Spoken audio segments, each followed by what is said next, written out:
Hello सम्पूर्ण मेरा फेरि फेसबुक साथीहरूलाई आज फेरि एउटा काम लाग्दो भिडियो लिएर आएको छु है। यसको बारेमा बताउनु गइरहेको छु।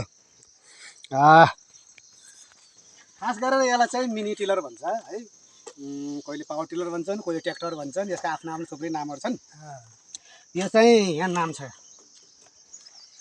यो चाहिँ यहाँतिर किसन क्राफ्ट KKIC 250D भन्ने यसको मोडल नम्बर हो। किसन क्राफ्ट भन्ने हो है। यो चाहिँ हाम्रो साइलेन्सर है। साइलेन्सर भनेको यसले काम गर्ने भनेको हावा हात्न सफा हुनुपर्छ। अनि फर्मर हुन्छ नि, यिनलाई चाहिँ क्लिनिङ गर्नुपर्छ। लगभग 24 घन्टामा 18 घन्टामा हेरेर काम अनुसारले यिनलाई चाहिँ फिल्टर गर्नुपर्छ। यहाँ चाहिँ लुब्रिकेट राख्नुपर्छ। यी लुब्रिकेट राखेपछि धुलो चाहिँ यसमा बस्छ है। यो फिल्टरलाई इन्जिनलाई चाहिँ राम्रो काम गर्ने हुन्छ। त्यसलाई चाहिँ यसो गरिन लगाउनुपर्छ। यो लक हुन्छ है। अनि यता यो चाहिँ साइलेन्सर, ट्र्याक्टरको साइलेन्सर हुन्छ नि, आफूले टक्क मन लाग्दो गरी यता जोडेर ट्र्याक्टर जस्तो बनाउन मिल्छ। यो साइलेन्सर भयो। यो चोक तान्ने है। अहिले चोक तानेर देखाउँला। यो चाहिँ डिजल मिटर है, डिजल। यहाँ चाहिँ डिजल हाल्ने हुन्छ। अनि त्यसपछि यो चाहिँ गियर अइल।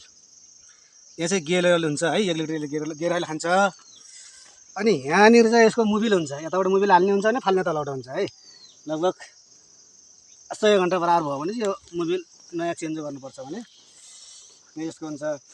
यो चाहिँ रेस, यो चाहिँ रेस है। जस्तै बाइकको गाडीको रेस हुन्छ यस्तै रेस। यो गियर है। यो एक गियर अगाडि हुन्छ, न्युट्रल बिचमा हुन्छ, अनि 2 गियर पछाडि हुन्छ भने चाहिँ यो चाहिँ अहिले न्युट्रलमा छ। अनि यो रेस, यो चाहिँ ब्याक गर्ने है। यस्तै ब्याक तान्नु पऱ्यो नि, कहीँ फस्यो भने त ब्याक तान्नुपर्छ। अनि ब्याक तान्नु पऱ्यो। अनि यसलाई स्टार्ट गर्ने खातिर अब जस्तो नयाँलाई थाहा हुन्न नि त। स्टार्ट गर्दाखेरि चाहिँ के गर्नु पऱ्यो भने यसलाई पुरा चाहिँ लिनु हुन्न। रेस पुरा लियो भने फिस्टनलाई असर पर्छ। हाफ आधा रेस लिने। आधा रेस लिएपछि चाहिँ यो चाहिँ चोक, यो चोक लागेन भने यस्तो हुन्छ। एक चोक लागेन भने हल्का खेद्ने। अनि अब चोक लागिहाल्यो क्या। अनि रेस लिने। यो तेलको चाहिँ यता अफ हुन्छ, यो तल चाहिँ अन भयो क्या। त्यही एकमा आयो भने अन भयो है। अनि हाफ लिने रेस। अनि चालु गर्दाखेरि चाहिँ यो चोक तान्यो। यसलाई चाहिँ चोक तान्यो। यसलाई चाहिँ अलि त ह्यान्डल लगाउनुपर्छ। यस्तो गरेर स्टार्ट गरुन्जेल त फेरि उतै राख्नुपर्छ। अनि एकैचोटिमा चालु हुनुपर्छ क्या है। यो एयर फिल्टर सब मिल्यो भने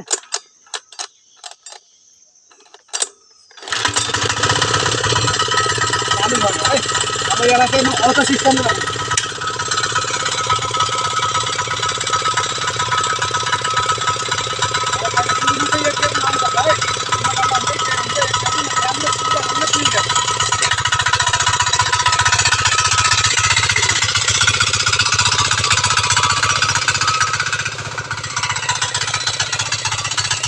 अब अटो है, अटो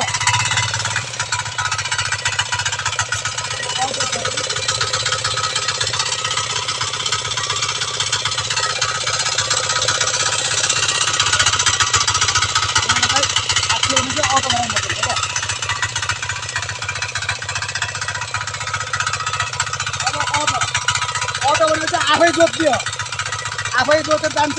यसलाई अटो भन्छ। मजाले जोत्छ, आफै हिँड्दियो।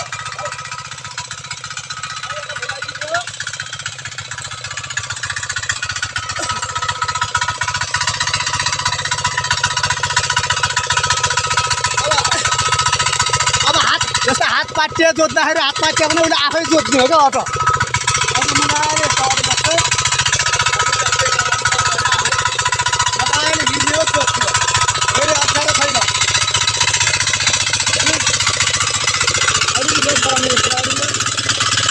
मजाले आफै जोत्छ है साथीहरू। आफै हिँड्ने हाल्नु पनि परेन, आफै जोत्छ।